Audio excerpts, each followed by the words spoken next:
Impulse MTG back again. Here we are. Marvel's Secret Lair. One of the biggest shit shows in the history of MTG. Purchasing these secret lairs. Absolute shenanigans everywhere. I was waiting on their website.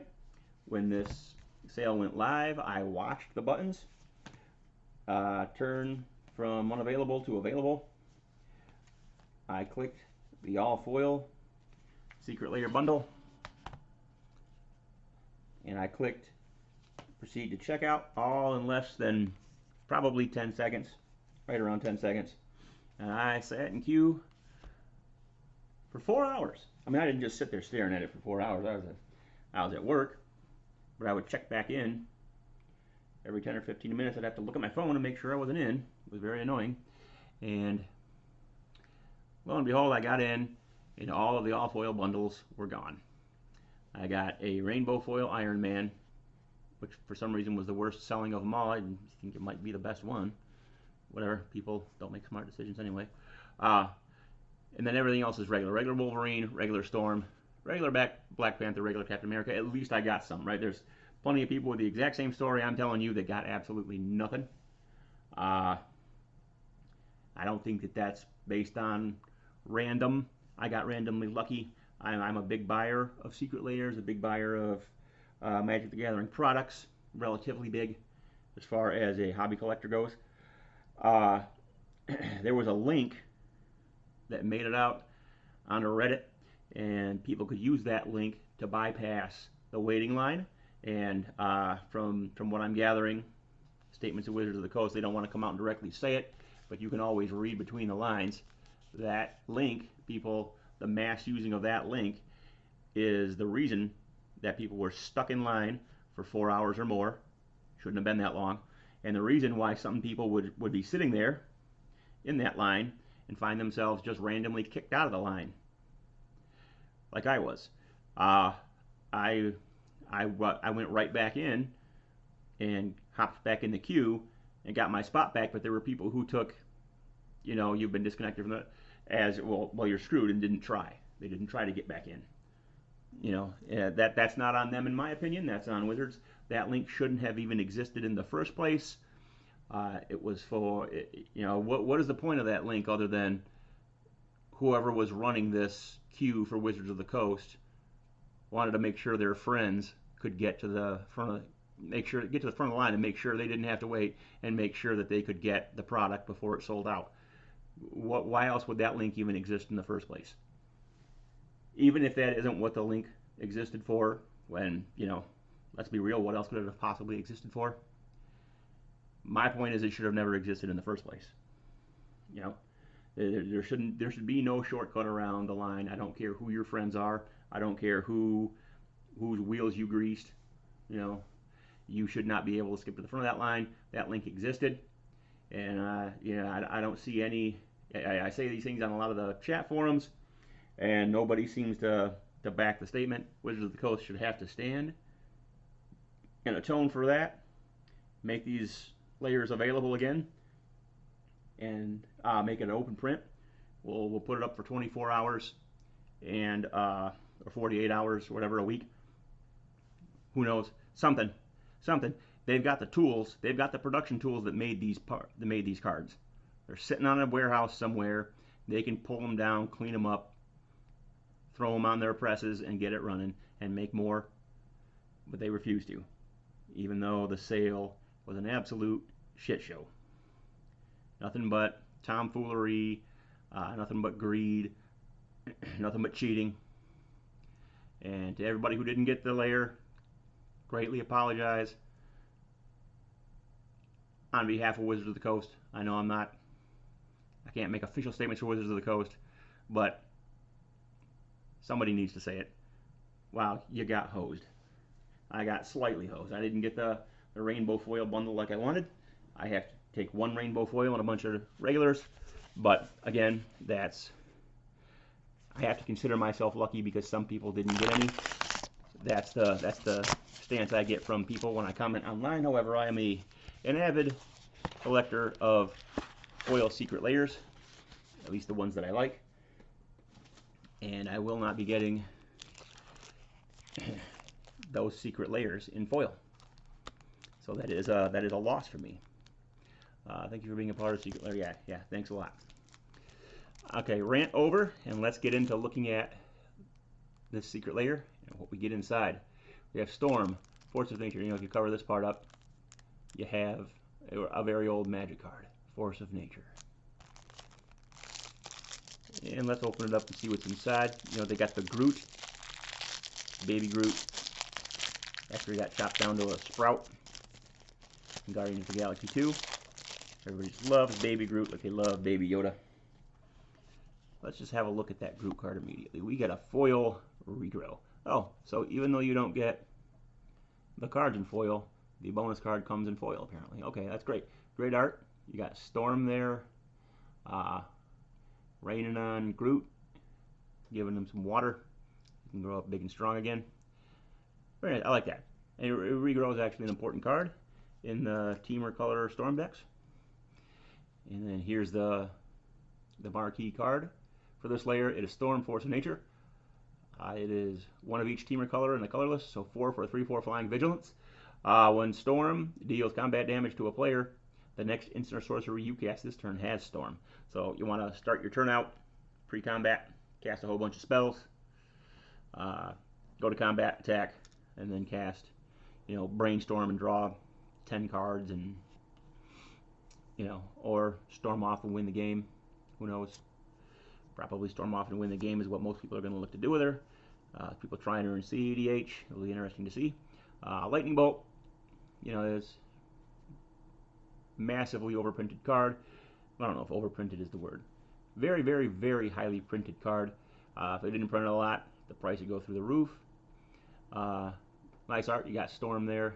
All the Marvel fans are going to want Storm Lightning Bolts in their deck. Probably the strongest card in this layer, Jessica's Will, or they call Storm's Will. I'm kind of disappointed by the art on here. Yeah, we got Storm right here. This is very similar to the Commander Legends Jessica's Will, the original art, with, you know, there's somebody here and there's this big red surge of power coming out of him or whatever. Could have done better. Ice Storm, crap card. Cool art. Got Colossus in the back there. I like that, but crap card. I'm not going to play it anywhere. You got a good card here, Manamorphose, very important in Storm decks.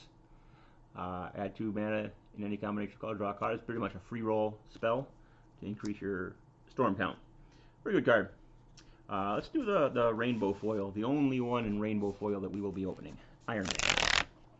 This is Iron Man and Captain America. I mean, Captain America, I had some cards set aside that I'm going to build with them, but I think I'm going to do Iron Man first because, you know, Captain America is just everywhere. And, you know, Captain America is one of those guys that, you know, hey, I'm coming down on the battlefield, and if you don't kill me, you're going to die real fast. So people are just going to be looking to kill Captain America as soon as he hits the board. Not going to have a very fun time with it, I think. Iron Man here, on the other hand, if he gets to attack, which he has flying and haste, so you know, in a 4-player pod, you almost always find somebody he can attack without dying. And he has haste, so you don't have to let him go around the board. And his ability, in my opinion, is just absolutely crazy. When Iron Man attacks, create a treasure token, then you may sacrifice a non-creature artifact.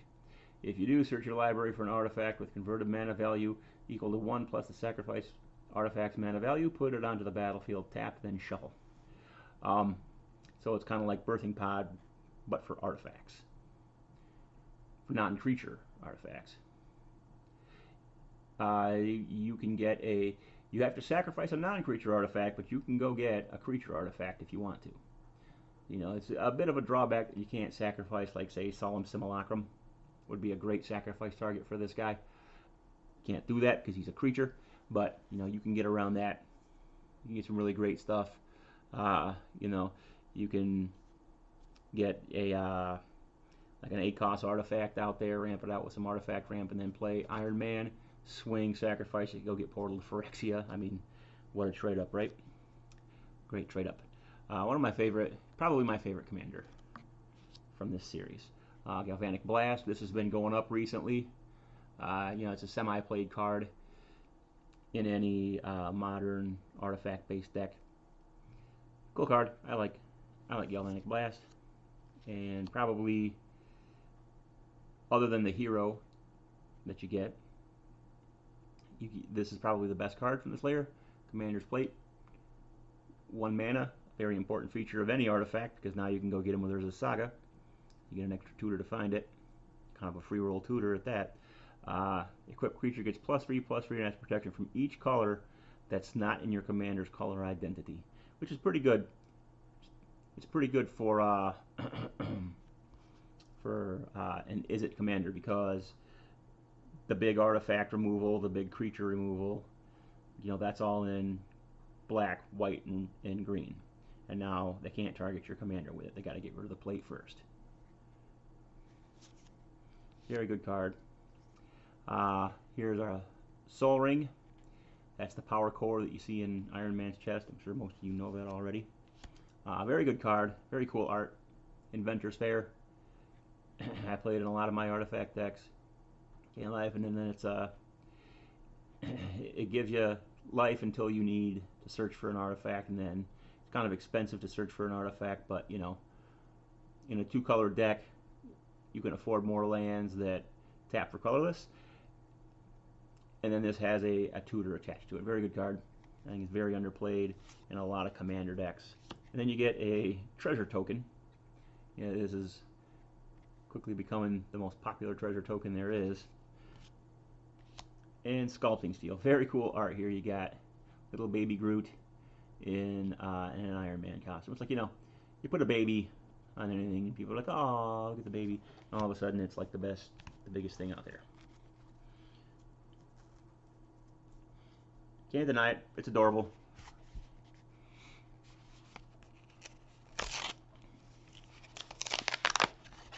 On to the next. We have got Black Panther. Black Panther. So the Rainbow Foil Iron Man's was the last Rainbow Foil to sell out, I believe, because I got Rainbow Foils of it. When I was on there were no Black Panther Rainbow Foils available. Some people were saying that the Black Panther Rainbow Foil was the last to sell out. Based on what I saw, anecdotally, when I got through the queue, there were Rainbow Foil Iron Mans available, but there were no Rainbow Foil Black Panthers available. Or I would have scooped that up in Rainbow Foil. Don't give me any shit here, packaging.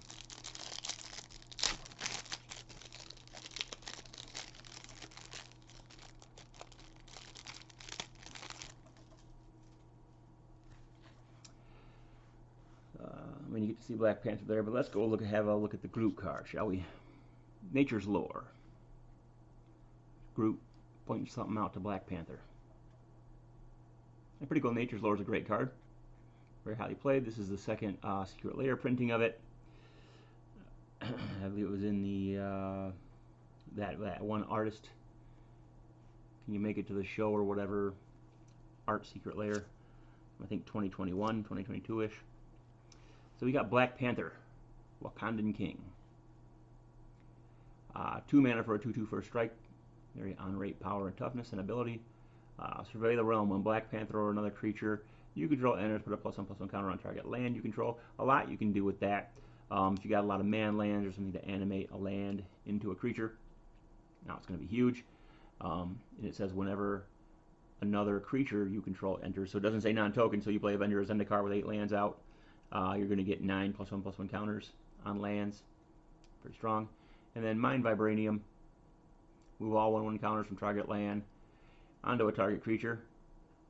If one or more 1/1 counters are moved this way, you gain that much life. Draw a card. A lot. I mean, that's a lot for a 2-mana creature, in my opinion. He might be stronger in Commander than people think he is. Easy to recast. Does a whole lot for just 2 mana. Secure the Wastes. Well, it's going to trigger it's going to trigger Black Panther a lot. You're going to make a lot of 1/1s, put a lot of 1/1 counters on lands. We've got Vast Blessing, which is Primal Vigor. So if you go the token route, This will double your tokens, and it'll double the 1/1 counters as well. However, you got to be careful. You don't want to play this card into another person playing a token deck, because this counts for all players, not just you. I've been in several games where somebody plays a Primal Vigor and I run away with the game because they played it. Heroic Intervention, great card. We all know what it does. Karn's Bastion. You know, kind of, why would you include this card? Who wants that? And a 1/1 Warrior token, I'm sure will be one of the more sought after Warrior tokens, as it has Marvel theme. Some people just love Marvel. I mean, I like the movies, but I'm not a humongous Marvel fan. Some people are. Let's move on to Captain America. When Captain America throws his mighty shield, all those who choose to oppose his shield must yield. Shout out to back in the day. The original Captain America theme song. We've got Masterwork of Ingenuity. You may have this equipment enter the battlefield as a copy of any equipment on the battlefield. And it's got Groot with the Captain America shield, only it's got a bunch of flowers on it, you know, because Groot is plants, flowers are plants, so makes sense, I guess. Captain America, First Avenger. I think what I read was they changed the order that the mana symbols for Jeskai generally appear, so that it would appear red, white, and blue for America. He's 3 for a 4/4. Throw. Very, very creative there, Marvel. Sure. Very creative name there. But cool ability, though, right? 3 mana, unattached an equipment from Captain America. He deals damage equal to that equipment's mana value, divided as you choose among 1, 2, or 3 targets. You know, the one people are trying to get onto him is that 12 mana equipment. In fact, I got it right here next to me. It's called Excalibur, Sword of Eden. 12 mana to cast, but it costs 1 less to cast, X less to cast, where X is the total mana value of historic permanents you control. So if you've got, you know, 8 mana value worth of historic permanents, then the Excalibur will only cost 4 mana. And then you get that onto Captain America and unattach it. You get to deal 12 damage divided as you choose among 3 targets. You get, say, there's that 6 mana red enchantment that triples your damage. All of a sudden you can, Captain America will throw that Excalibur kind of like he throws his shield around. He'll throw it at somebody's face for 36 damage. And in Commander, after they've been using their pain lands, that'll just kill them in one shot. And then he's got a second ability there. It's Catch. You know how he throws his shield, it bounces around to a bunch of different targets, and then it comes back to him and he catches it. At the beginning of combat on your turn, attach up to 1 target equipment you control to Captain America. Very good ability. Free roll equip every turn. Very powerful. Captain America's Aid, Sigarda's Aid. I don't know. It's a pretty cheesy card to me. We all know what Sigarda's Aid does. It's been reprinted a million times now. Flawless Maneuver. Yeah, I mean, maybe it's on theme with the way he can protect himself from just about anything with his shield. I don't know. I'd like to see a different card. We've got enough reprintings of Flawless Maneuver at this point. Reprint something that we need reprinted, please. In the Trenches. This might be the worst include of the entire series. Who we need to reprint. In the Trenches, said no one ever. Shield of War and Peace. Sword of War and Peace. Very on theme. Probably this is considered the worst of the sort of cycle. Equipped creature gets +2/+2 and has protection from red and white. Good removal protection. Protection from blasphemous act. Sure. But the ability here, whenever a equipped creature deals combat damage to a player, this equipment deals damage to that player equal to the number of cards in your hand. You gain 1 life for each card in your hand.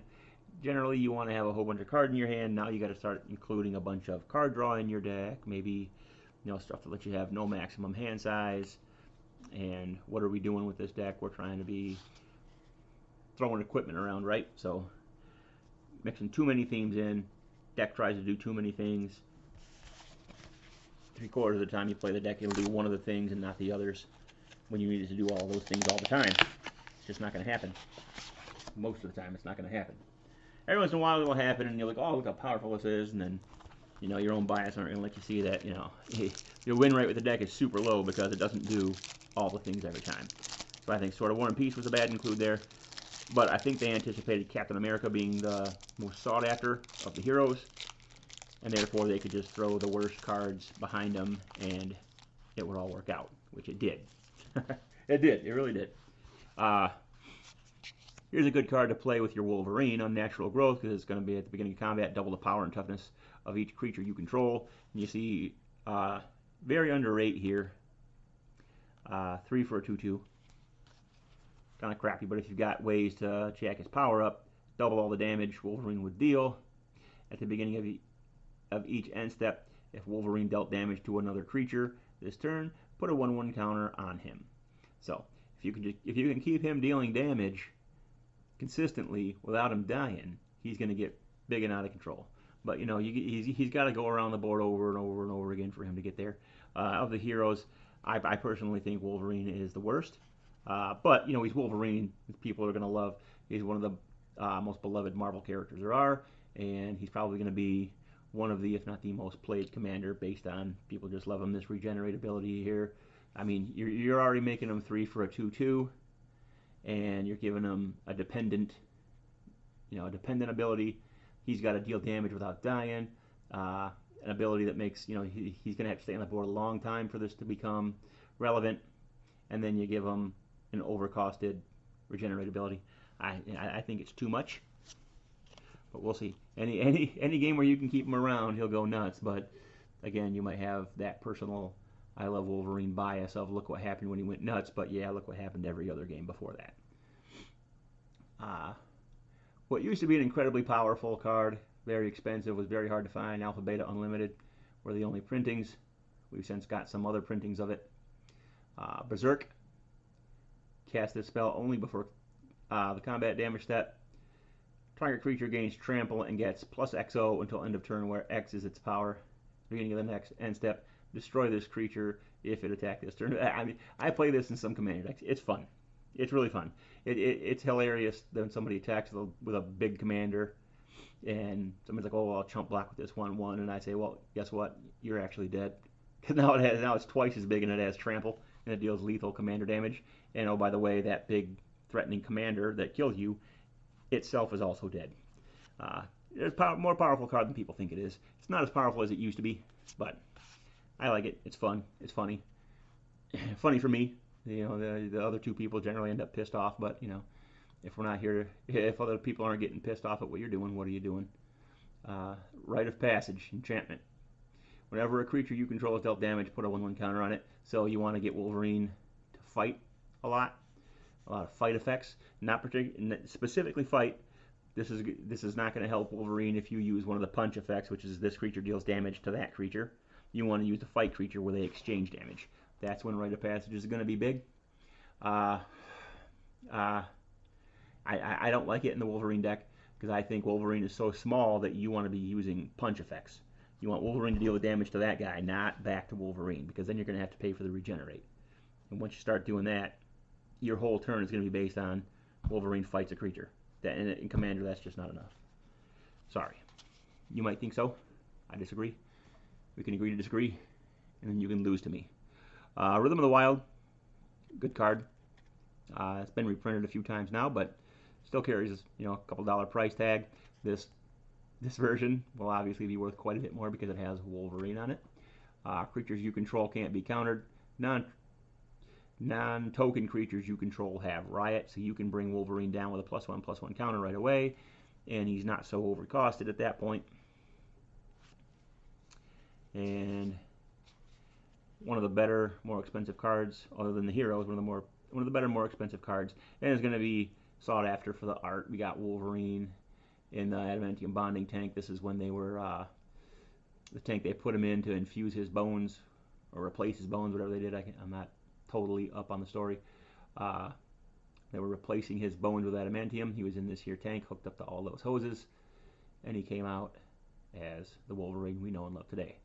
Whenever a creature you control leaves the battlefield, if it had counters on it, put those counters on Adamantium Bounding Tank. Well, it's the Ozolith, by the way. I failed to mention that, but I think Most if not all of you know that. Look at here, we got a very, very off-center hollow stamp card, or hollow stamp at the beginning of combat on your turn. If Adamantium Bonding Tank has counters on it, you may move all the counters from it onto target creature. This is an ability that I see people bicker about a lot.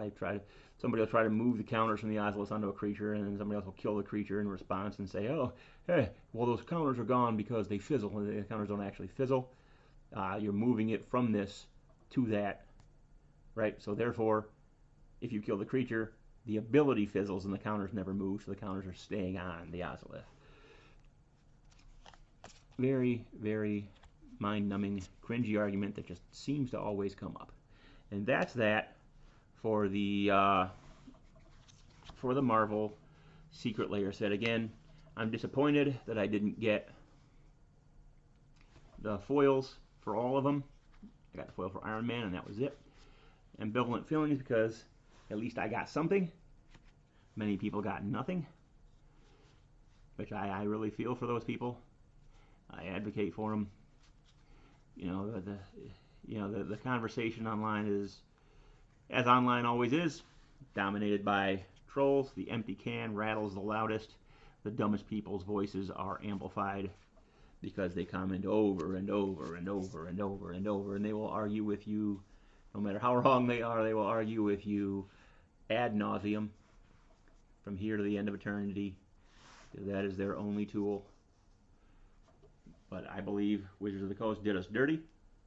I believe they should, based on the cheat that was used to gum up the line and leave people stuck in line for hours just to get very little or oftentimes get nothing, based on a cheat that shouldn't have existed in the first place. Wizards of the Coast should do something to make it up to the community at large. Like, we have the tools. In January, we're gonna go back and we're gonna print all this crap again, and it's gonna be open for 24 hours. Get everything you want, buy as many as you want, and then once it's closed, we'll tally up the orders. We'll do a large print run, and 3 months later, you'll get everything you wanted. Sorry to everybody who got stuck in line for so long just to get screwed. Sorry you were stuck in line that long at all. Nobody should be stuck in line for 4 hours, even if, let's say, they did get what they wanted. Still, they should not be stuck in line for 4 goddamn hours. Second rant over. Impulse TCG, or Impulse MTG, signing out.